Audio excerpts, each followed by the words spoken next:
Welcome to the Talent Way Show. This is an absolutely fantastic show that we've actually got ahead planned as well, because normally, as most of our avid listeners and viewers will know, this normally goes out on a Thursday afternoon. But we are delighted to put a bonus show in today. As most of you know now, and I'll do my quick introduction, we are on a mission to find out if talent waste exists through research, statistics, and brilliant guests each week on the Talent Show. Now, as I just mentioned, it is a slightly different show today to last time out. So we had the wonderful Joe Taylor, who gave us some fantastic insights on culture and transformation. It was an absolutely brilliant episode. Can't thank Joe enough for joining us. And you can follow Joe via LinkedIn. You can also catch up on all the shows via Crowdcast, Spotify, and of course on YouTube. And Phoenix 51, make sure that you're following us or registering your interest. Now, let's get to today. Absolutely delighted today because not only have we got one, but two guests joining me this afternoon or this evening. And they are both doctors as well, which I'm very, very humbled to have in front of me. Both have very, very impressive credentials and experience in the field of public health and medicine, and are the founders of HELPS, which is an organisation set up to sponsor and promote opportunities and resource to support the careers of ethnic minority professionals. Their core mission, or the three core areas that HELPS focuses on, is career development, global health advocacy, and of course, social justice as well. I'm delighted to spend the next 30 minutes, we may go over, so it might be a bit longer than that, also with the wonderful Dr. Aku and Dr. Ndikum. Doctors, welcome to the Talent Way Show. Thank you for having us. Thank you so much, Lee, for having us. Really appreciate it. No problem at all. Now, I've got to start by saying I'm actually humbled to have two doctors in front of me, but do I call you doctors all afternoon, or do what do you prefer, guys? What is your preference of how I address? I'm happy to go with Agbor. That's fine with me. I think engaging with the audience means that we need to be relatable, and Agbor is perfectly fine with me. My patient with Dr. John. I'm happy to go with John for today. Brilliant stuff. So John and Agbor, fantastic. Welcome to the Talent Way Show. Absolutely delighted to have you here. And look, for those of you who don't know you, or for the first time they might have met you, let's talk a little bit about who you are and what you're doing and why essentially you're here. Agbor, let's start with you. Let's give us a little bit of a rundown. Who are you, and what's your mission? Yeah, so I'm Agbor, and hello everyone, and thank you, Lee, for having us again. And I am a senior pharmaceutical physician. I currently work as a senior medical director of a global pharmaceutical industry. And as I rose through the ranks, it has become very obvious to me the almost near absence of any minority individuals at senior levels of leadership. And it just occurred to me that whilst I have, out of serendipity, got to where I've got to, a structured platform to help other people along their journey would be very helpful. But the trigger for HELPS Global Association actually stemmed from the fact that if you look at the COVID-19 pandemic, it's really uncovered and amplified the systemic and structural differential outcomes for people from ethnic minority backgrounds, be they the general population or even ethnic minority professionals. So in order to really seize the opportunity to be able to create a step change, to be able to shift the needle, to improve those outcomes, it is important that professionals from ethnic minority backgrounds are given the platform to access leadership positions and leverage those to educate the population through global health advocacy, but also support and mentor and coach other people to feed that pipeline. So that is my motivation for forming HELPS, and I'm glad to be on your show. No, for sure. And it's interesting as well because the data actually backs it up, doesn't it, as well, with the COVID pandemic hitting globally as well. Ethnic minorities have actually suffered in different ways because of that pandemic. John, just coming around to you, just tell us a little bit more about your motivation to be involved in this initiative yourself. Yeah, absolutely. Thank you so much. And I'll just come off the back of what Agbor said. So I do echo many of the sentiments that actually the pandemic has uncovered. The degree of the disparities that do exist. Having been a doctor for over 10 years now, I've been involved in coaching and teaching and mentoring as well. As I'm beginning to rise in my career, I've realized that actually the path to accomplishment in any field isn't just arbitrary. There are strategies and tools and techniques that do work. And it's important, you know, there aren't many ethnic minority professionals in high-level positions. And so the purpose of joining this was it was an extension of my mentoring and my coaching, and really apply myself to contributing to what Agbor's leading here, to bring together panelists who have broken that glass ceiling, and bring them together so that they can contribute to rising stars from ethnic backgrounds to really have a global impact. Yeah, it's very interesting actually, because the immersive online seminar is actually running, isn't it? This Friday, isn't it, lads? So it's this Friday on the 24th of September. You can go online now. If you Google immersive online seminar, you'll be able to get your tickets and get your online tickets and so on and so forth. So it's really important. We'll make sure everybody gets in details. Yeah, absolutely. Go on helpsglobal.org/events. You'll be able to register on there. Perfect stuff. Okay, and we'll come back to that as well, but later on in the show. So let's talk a little bit about kind of the Helps Global Association itself. Why did you, Agbor, was it you that come up with that name itself, Helps Global Association? I'm sure that our viewers and listeners will want to know that. Yeah, Lee, that's an interesting question, because I feel very guilty here of always coming up with acronyms that are not very palatable to speak of. So Helps came up because when I did my PhD, it was about something called RANKL. And if you ask me what is RANKL, I would say receptor activator for nuclear factor kappa B ligand. That's a mouthful. What's Helps? Helps is healthcare professionals, equality, diversity, and inclusion, leadership, promotion, and support organization, because we want to make sure that we captured the three core pillars of what we stand for in the name and find an acronym that is relatable. And so Helps Global Association was born from that, or would have otherwise been a mouthful of a title. But hey, if you think about WHO, who? It sounds like, how would you, but it's now commonplace, everyone knows about WHO, who, and so Helps is similar to that kind of acronym. I like that as well, and it's also playing on the words itself in terms of helps, because we are helping to drive careers in diversity and inclusive, to be diverse and inclusive in all walks of life, for sure. Maybe a different question that I wanted to ask, either maybe coming over to John as well. Why, John, do you think that in public health and certainly in the healthcare service, there isn't many ethnic minorities in leadership positions? So what is the kind of stigma, if that's the word that I can use, attached, or what is the kind of the block or the bottleneck as the pyramid goes up? What is the problem? It's a complex and nuanced question. I spent a year writing numerous essays on this, so I won't belabor it too much. But I mean, the first part is historical context, which I don't need to go into too much. I think we all know about that. But even as that's beginning to even out, what we're finding is that even as the opportunities are presented, individuals from minority backgrounds, number one, do not have access to the information. And when they do, they don't know who necessarily to turn to. Sometimes they could be sport for choice. And number three, they don't know the strategies and tools that may very well work. Because as you rise up the ladder, I'm beginning to, Agbor has much more experience. I suppose the margin of error is much smaller for anyone of any background. And I suppose people who are in, you can call them Western countries or Occidental countries, will have, extended networks. I can say to them, hey, listen, Lee, do this, don't do this. Definitely don't do this, because you get one shot, you make that one mistake once, your career is over.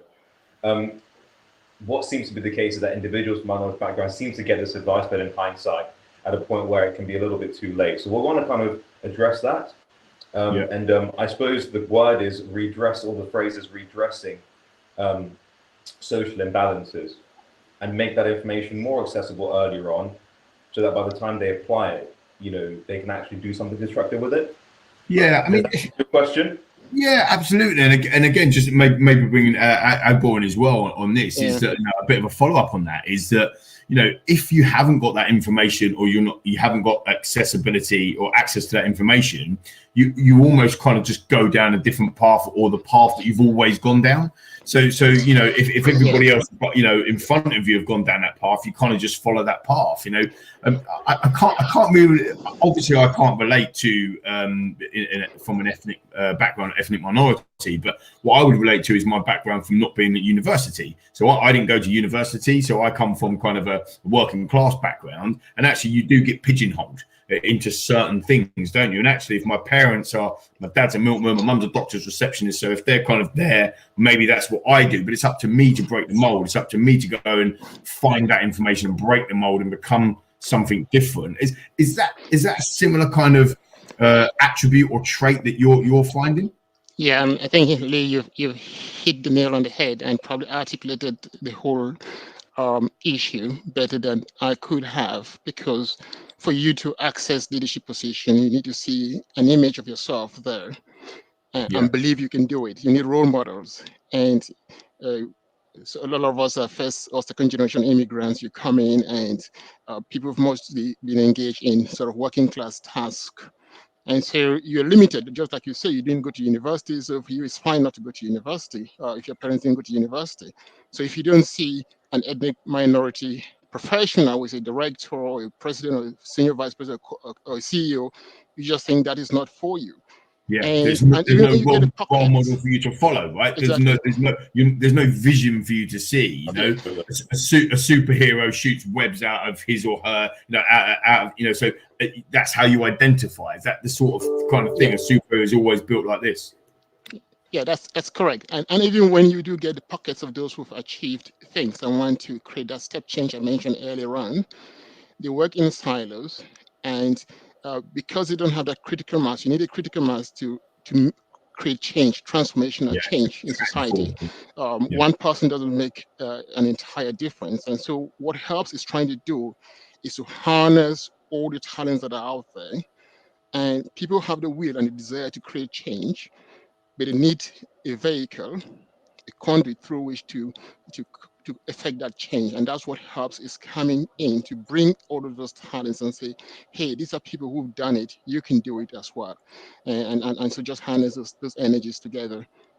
To actually go into to be them role models, to actually show the pathway, to actually say it can be done, and actually, may I be so bold to say it should be done. The talent, the skill, the amazingness that we have in our diversity in Britain, for example, should be applauded and should be recognized, that actually anybody can go and achieve if they want to, if they can see the way. I think that's what I'm hearing, is if they can see the way. Correct. And I'll say this, Lee, if you watch the news throughout the past 20 months, you'll find very few GPs or professionals from any background who are being interviewed by BBC, by ITV, etc. And you're asking, but we are all here, and there are lots of people like myself who are there. Why is there not that representation? And so for a kid growing up, you look at a tele, you say, okay, that's not for me. I can't aspire to get to I can't break that barrier down. And that feeds into the narrative about the vaccine hesitancy that has been perpetuated within any minority background, because if somebody who doesn't look like you is talking to you, you always treat it with some caution. And that is from the cultural nuances which John mentioned. I think it's important that we see in society a representation of what that society is made of across the different layers of leadership. It makes absolute, it's logical. It makes absolute sense to me. Let's talk about but you mentioned helps again there. Who else is involved, guys, in the helps initiative? Maybe John, coming over to you. I'm sure it's not just you two fantastic doctors. You've got some other people that are involved in help. So who else have you got involved? Yeah, so Agbor, as mentioned, spearheaded and established this, which is fantastic. He's got experience in corralling teams together, which you obviously have as well. And so Lady Eva Joy Karangwa, who's a personal friend of yours, she's heavily involved. She's been involved in our strategy and our marketing, and just really tailoring it so that it's accessible to a wider audience. We have other individuals on our website. Have a look, helpsglobal.org. people from different healthcare backgrounds. We have people from the pharmaceutical industry, obviously Everjoy Karangwa, Lady Everjoy Karangwa, also worked in the NHS, but she's founded her own business now, healthcare related business. I work in the pharmaceutical industry. We have an obs and gynae consultant and professor now based in Qatar. We have another healthcare professional who's got NHS experience as a pharmacist, and worked in the corporate sector, so in the pharmaceutical industry, and has now founded her own healthcare-related public health organization. So it's I feel a leadership team comprised of about 5 to 10 people, each leading different aspects of those pillars. Yeah, for sure. And again, this has been, the immersive online seminar is your first online event, or your first online seminar that you're actually running as an organization pulled together. What's your kind of overarching, I suppose, vision for HELPS, Agbor? Where do you want to take this? Where do you want to see this going? Great question, Lee. I see HELPS in the next 3 to 5 years horizon as the premier leader in equality, diversity, and inclusion for healthcare professionals, focusing on those from ethnic minority backgrounds, driving the social agenda for leadership, driving the agenda for global health advocacy, and it's broad. We can discuss global health ad nauseum, and that's an area which I used to head up departments before I joined my current company, and also driving through that the social justice that we all seek to redress. It's important to notice that every organization, because of different movements nowadays, Me Too, you name it, also have an equality, diversity, and inclusion arm in the company. But that is usually sometimes like an afterthought, or to want to be seen to toe the line, to conform to societal norms and ways. Can't even say like to tick a box almost. It's kind of like an afterthought, as you say. It's like, oh, we better be doing this type of thing. But actually, what we want to be shown, what I'm hearing from HELPS Global Association, an organization, what you've set up, is that we want to transform that. It doesn't want to be an afterthought. It needs to be at the forefront of how we're doing things. Breaking down. It is what we stand for. It is what we're going to do. And if any organization would like to use us to help them create change for their own organizations, we're going to form partners and collaborations across the world. And HELPS is completely global. And one of the things we also recognize is that whilst equality, diversity, and inclusion issues are similar across different geographies, the solutions might be slightly different and need to be differentiated. So what we're going to do is to act as a global organization through which other organizations can spring up regionally, so that you have regionally adapted solutions for local issues, but with an umbrella organization that supports and drives that. Yeah, okay, yeah, makes sense. And John, just coming back over to you, I mean, what sort of kind of challenges do you see ahead in the the focus that you've got and how you're setting up today and moving forward, and the strategic elements that Agbor just talked about? But what sort of challenges do you see? What impacts do you see happening kind of in the short term and the medium term, John? I'd say in the short term, the major challenge is going to be getting buy-in, selling people on our vision. I hope we've been able to sell you on our vision. And then once we do, I think we have. So that's, I mean, you're business inclined, so you know that obviously you've got to pitch yourself. You've got to tell people what your bold vision is, bring them on board. And then secondly, so in the medium term, is going to be maintaining momentum, and sometimes accelerating and preventing inertia. So keeping people engaged, keeping the vision at the forefront of the minds of not only people who become members, but at the forefront of the minds of cautious audience members, if you will. Yeah. And eventually, as things begin to gain traction, they begin to believe in our vision. In the long term, the challenge is going to be forging collaborative relationships that allow us to sustain the implementation and execution of our vision. So, it's simple, but it's not going to be easy. But I think we're up to the task. Actually, I know we're up to the task. It definitely feels like you are, for sure. And Agbor, just to add, I mean, obviously HELPS Global Association. How global are you? how global is the movement? Is the association itself? It is as global as you can get, and the intention is unapologetically global.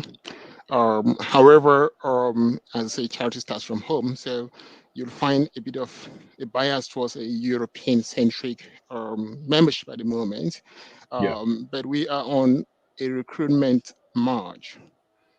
And through platforms like yours and Order Fora, our immersive seminar series, which is coming up, as you said, on Friday, we hopefully would win some minds and make it veritably a global association. And that is the intention. You'll see that from the panelists that we've put together. These are people with a world view of things. Yeah, for sure. And we've got, like, obviously your good selves on there as well. We've got people like Professor Partha Ha, Professor Patricia Hingori as well that are coming as part of the panel. Again, we can get into that a little bit later as well. I actually just wanted to ask a different question, just related to, I suppose, coming back to breaking down them barriers and creating that pathway. I think this is the way, for personally, I think this is the way that we're going to kind of bring and drive that momentum. How are we going to get individuals that don't normally watch or listen to shows like mine, Talent Waste Show, and TV or social media? How are we going to get them to engage with Helps Global Association and for them to realize actually there is initiatives happening to create them pathways? What's your kind of plan around getting them types of individuals to kind of go, oh, actually, yeah, I should do this? Yeah. So we've got a strategic, what I call a strategy house, and that is deliberately designed to make sure that every step of the way we are very clear-eyed around what we want to achieve. We also are very clear that we want to make sure we bring people on board, so we'll be crowdsourcing ideas, because obviously this has to be an iterative process where you learn and then become more robust, etc. We've described the immersive seminar series, which is what we're starting with, as an anchor around the 3 pillars, but there are other activities we're going to do. So if I just take, for instance, the career development pillar, which is the first one that we're going to drive through, because it's important and would feed through to the rest. That pillar, we're going to do things like mentoring and coaching. So I've been in consultation with the Academy of Medical Sciences and Sir Richard Sykes, whom you probably know, used to be my mentor. And I was lucky to have a white guy who's achieved everything, first CEO for GSK. He's been head of NHS London, etc. But not everyone had the same privileges that I had. So we're going to design a mentoring program almost similar to what the Academy of Medical Sciences has, and they are very willing to engage with us to help us set up this platform. But what is very clear with us and differentiates us from their platform is that you would see people who look like you, who've got similar stories like you, similar background, and you can easily just access them, because when you tell them something, they get it straight away. And so that is what differentiates us from it's that relatability, isn't it? Being able to relate to people's different cultures or backgrounds, and understanding that kind of piece is really important. That's what I'm hearing today. And then we also have absolutely. Sorry, John. Oh yeah. No, I was just going to add, John, before John, you come in. I was going to add that there are other things that we will be doing, Lee, which is like engaging with social media outlets. So in the global health advocacy, I think we need to seize the agenda and control it. If you look at the most reputable global health institutions, they are all based in Western universities or institutions. Interesting. And so when there's an issue, COVID is one, you can think about Ebola, you can think about many others. That agenda is not driven by people who have walked the talk, who've lived the experience and understand those cultural nuances. So if there's any global health issue, we need to be able to drive that agenda, and we need to be out there engaging with the media, engaging with different social media outlets to really make sure that whatever information is being passed out is appropriate and adapted to the people that are suffering from this global health issue. So that is how we would engage with the public. And when we build that credibility, it'll be that critical mass and snowboard, to your point around how we engage, get the public to buy into our agenda. I can feel a Helps Global Association podcast coming on.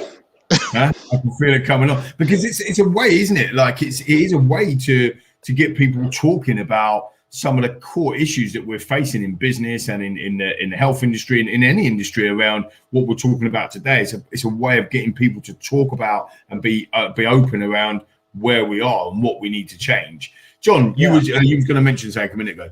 Yeah, I mean, come off the back of what you just said, actually. Talking about the issues is one side of the coin. And the other side of the coin, which we're hoping to present our perspective, lots of organizations are doing it, is providing solutions.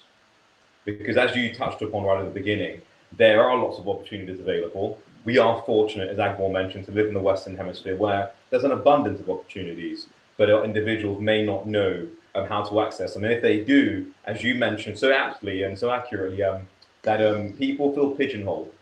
Yeah. You know, I grew up in Luton. I've got friends from, I grew up in that working class milieu as well. And so I understand that, I know people who were highly talented, but because they felt that they could only do so much with their lives, because they've been pigeonholed, they didn't dream bigger. And, I'm sure there must have been trigger points for you that allowed you to think, oh my God, I can be more than what society has told me that I can do. It's not a case of making this just unique to us, but it's to say, people need to be able to look and say, oh my God, what I can see, I can be. Yeah, I totally agree. Just to interact with you there, I mean, for me personally, I could have easily gone down the route of kind of a working class role. I mean, I grew up in a council house in South Ruislip, Northwest London. My dad is a milkman, or was a milkman before he retired. So, that is the background for me. And I could have easily said, right, that's what I'm going to do. But the trigger point for me was meeting other people that were doing other things. And I was like, hang on a minute, how are you doing that? I think I could do that. And it was having that kind of a lot of it was internal. Like for me, it was a lot of the things was actually saying, like, okay, I'm just going to give it a go, and don't be afraid, be a bit brave. I'm a Tottenham Hotspur fan for my sins, and actually we're not brave enough on the pitch, right? So sometimes you've got to be brave. Do you see what I mean, lads? And I just think, for me, it was about just being a little bit brave and seeing what I could do. And what I think I've learned over my career is that actually outside of your comfort zone is where you really learn. They are inside your comfort zone. You're going to go down a path that is just, same old. But actually jumping outside of that comfort zone, you're going down a different path, and you're going down a path that is actually challenging you, and you're learning and you're finding out more about yourself. And in the end, you look back and you go, wow, I could do it. I could actually do it. I gave it a go and I did do it. And that's the key message at anybody, isn't it? That anybody can give it a go. And I think that. And I wear different hats. Okay. So for me, the ultimate goal is to inspire and to encourage people to have audacious goals and to try and execute them. And sometimes I'll wear my, hey, I'm from Luton. I've come from I've been to comprehensive school. If I can do it, you can do it. Sometimes I'll say, well, I've come from an ethnic background and I've been able to do it. Do you know what I mean? So it's about whatever hat you need to wear to be able to be relatable, as Agbor said, so that you can inspire people to move the needle, not only for their own lives, but for the lives of other people. Because ultimately, our success is just a means. Completely agree. It's the upliftment of as many people as possible, as you're doing on this wonderful show. Yeah, well, thank you for that.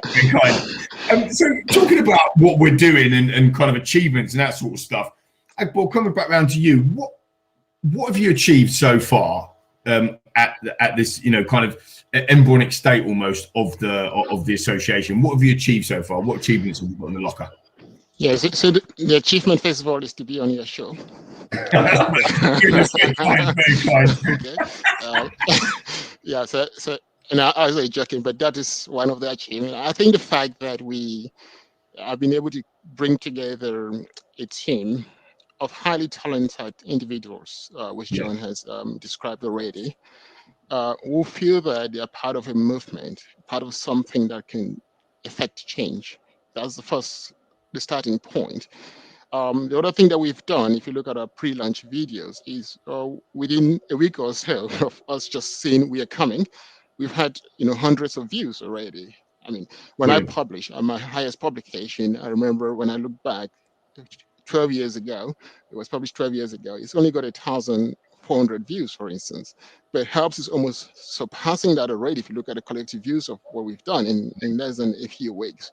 And let's not forget, we're actually launching Helps on Friday. So that's when we actually start as an association. But what we've got is consolidated team, have a charter in place, and working on our governance model, and then recruiting other people.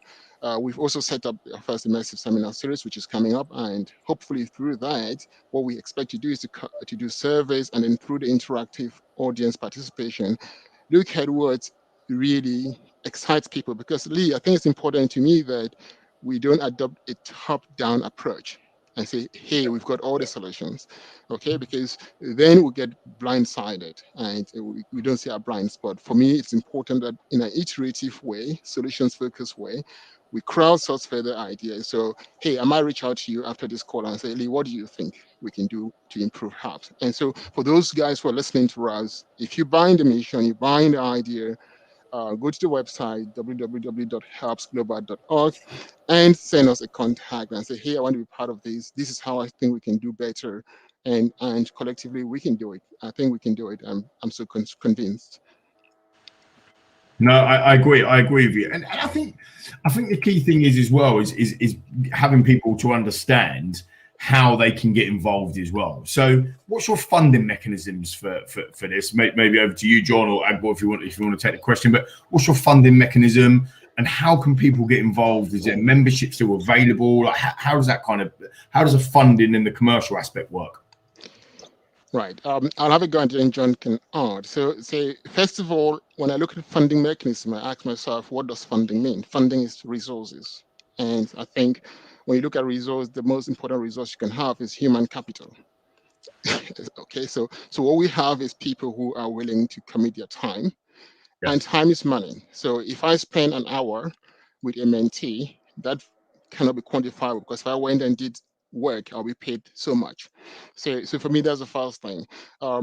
We are going to have a light touch funding approach, in where we only get funding for the activities we think are critical. So if we're starting with career development, what we need is to establish a platform for mentors and mentees to match each other, enable that coaching mechanism to occur.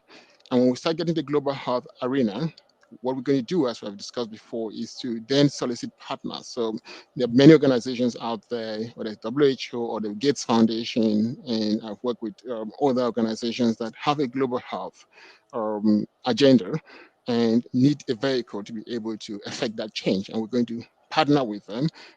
So it's going to be crowdsourcing ideas, getting human capital, but when we need funding for a particular activity, we would have a project and have that funding supplied by whichever organizations out there. And so it's a light touch, but very efficient. I think that people have to be creative and look at hybrid models of business where I'm not going to do this because I want to make money. It's a non-profit. I'm going to do this because I want to use my energy, my time, my knowledge, my experience to change somebody's life. And I don't need anyone to pay me for that. The platforms that we've got are light touch now, and currently within us, the leadership team, we're dipping our hands in the pocket. If I get out of pocket, I'll let you know, Lee. Wipe me up. Don't worry. I'm convinced. John, just to add to that, John, if you would, in terms of I like a couple of things that Agbor touched upon there. Again, going back to that that mentor and that buddy. I've got in my head like a buddy system, where you've got a platform where you've got somebody who wants to be on the path but doesn't really know where to go, and then you've got somebody else that has been on that path, and you can buddy them up, and that's your mentor and kind of network type thing. Is that how you see it, John, as well, moving forward, and how you're going to grow the network?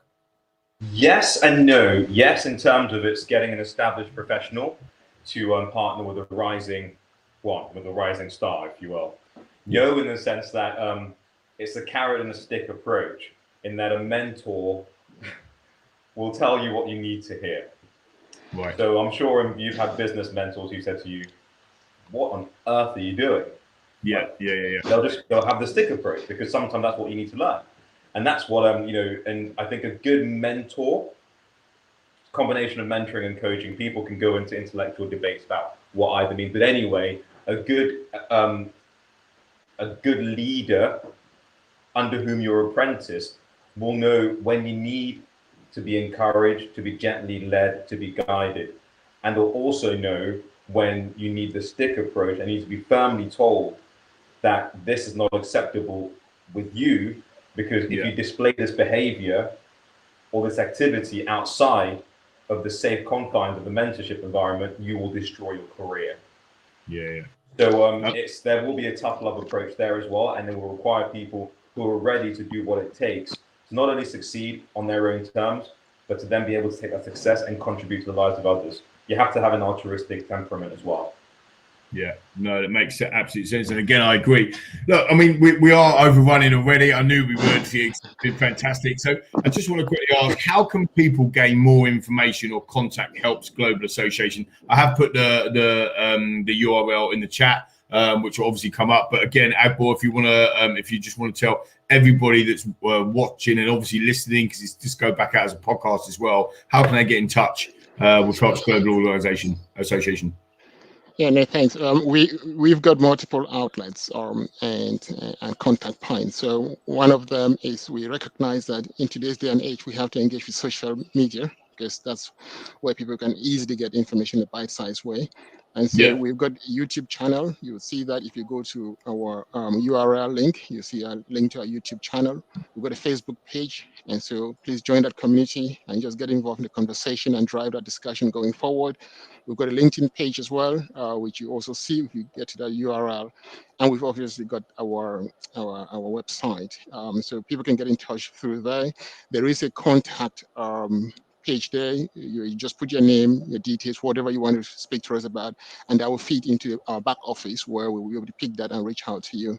And so if you can't get in touch with us, it's not because there's no platforms. Whatever media you interact with, there's something you for can be everyone found out there. pretty easily, can't you? Yeah. And again, just on the immersive online seminar that's actually happened on the 24th of September, which is this Friday. I think it starts in the evening, doesn't it, guys? Is it 7 o'clock or 8 o'clock? That's correct. 7 p.m. BST, so British summer time. 7 p.m. It was going to run for 90 minutes. And I couldn't emphasize how stellar the panel is. Very esteemed speakers there, and with different backgrounds from different regions. But also one thing I need to emphasize is that you will see from the panel that there's a good gender balance as well. Because one of the things that I've learned over the years is that I don't attend manels anymore. So manels is a term for panels that are made up of men only. Okay, interesting. Yes. Well, I can assure you, all of the viewers, all of the listeners, that the 90 minutes that you'll spend on Friday, the 24th September, will be a damn sight better than the 90 minutes I spent on Sunday watching Tottenham Hotspur get absolutely ruined. That's how it works. Again, just that you can find the event on helpsglobal.org/events. Go in there, RSVP, and get involved. Lads, doctors, have been an absolute privilege. Agbor, absolutely fantastic what you're achieving. John, superb. Please stay in touch, and thanks ever so much for spending the time today on the Talent Way show. And everybody that's listening and obviously watching as well, an absolute bonus of a show this week to have the two guys on from Helps Global Association. Best of luck with everything, and please stay in touch. Thank you, Lee. And thank you. We'll take you up on the offer to have the podcast. So watch the for sure. It's a good idea. I'll send you the details how to set things up. Cheers. Take care. Great. Thank you so much for the time. Thank you so much. Thank you. Goodbye.